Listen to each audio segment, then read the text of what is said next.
Paul Litchfield. I'm the Vice President of Advanced Concepts here at Reebok. So I've been here for about 30 years, and I've held a lot of different positions here at Reebok, and I was lucky enough to get involved with Reebok when it was a really tiny product creation department.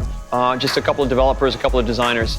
I'm Stephen Smith, and I was design director for the Reebok Advanced Concepts team, and I was there for 9 years. I started the pump in 1988. That redefined the basketball marketplace, and what the pump did for us was it allowed us to customize the fit and support of basketball shoes. This is the original notebook page, and we were trying to figure out what to do with the pump. And when Litch and I were looking at it, we had the Pump 1, and we're like, what the hell, you know, we're building this thing and then putting it inside of all of this other stuff.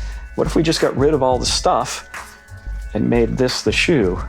Stephen came up with a little tiny sketch on this product that was a laceless running shoe that incorporated all of our technologies, all of our innovations at the time.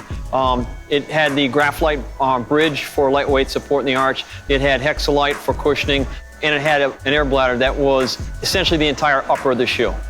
We wanted to build something that would kind of blow people's minds. You know, we showed it to Paul Fireman. He was like, that's what I'm talking about. That's the stuff you guys should be working on. So start building it and don't let anybody see it, especially me. It was pretty radical then, and you know, you got a younger generation now who don't remember when at that time it was a no holes barred street fight between the companies on who could come up with, you know, the most radical product and push the envelope. It's really funny because right now the Pump Fury is enjoying kind of a renaissance. It's 20 years old and we're still making it, which is really remarkable. But when we first launched it, there were two distinct camps in the world, both at Reebok and outside. And one camp were people who looked at the shoe and said, what is this? They were just kind of intrigued by it and they thought it was very cool. And then there was a bigger audience, kind of a much bigger audience, who looked at the shoe and thought it was an affront for everything that stood for running, everything that stood for performance and all that, because it was that different and it was that unique. So we showed it, and the marketing guys, who were very conservative, was like, yeah, that'd be great. You know, we could sell it if you did it in blue, gray, and black. So I went home that night and I took a pair into my basement and I spray painted it with gray primer, the entire shoe. And I brought him in the next day and threw him on his desk. I'm like, is this what you want? And, oh, that's perfect. I can sell that. And I'm like, you don't get it, do you? You don't get it. You don't understand it.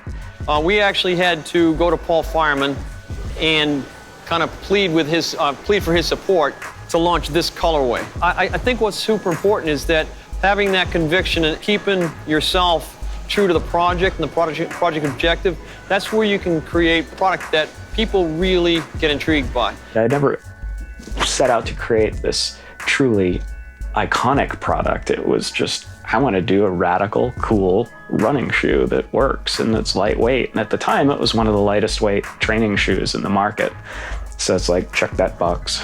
And it just happened to be really radical. And it took off, and you know, even to this day, it's very polarizing. It's really interesting. 20 years later, we're celebrating the Pump Fury and we're doing a bunch of collabs with a bunch of the boutiques. And what these guys have done through their creativity is that they've changed they've customized the Pump Fury for themselves, which is going to make it extremely desirable for people to collect, and it's your signature. It's kind of cool, right? But what's also interesting is what they've done. They've actually challenged us on how to make it, and this is the part of the job that we're super lucky to have, because their challenges to how to make certain constructions of the Pump Fury is forcing us to evaluate how we make them and forcing us to evaluate how to solve some of these challenges, which is going to pay dividends down the road for expanding on the Pump Fury even more. So the thought that, you know, we can walk the line here and see literally thousands or tens of thousands of these being made a month is absolutely one of the most flattering and unexpected proud moments for me and for the team.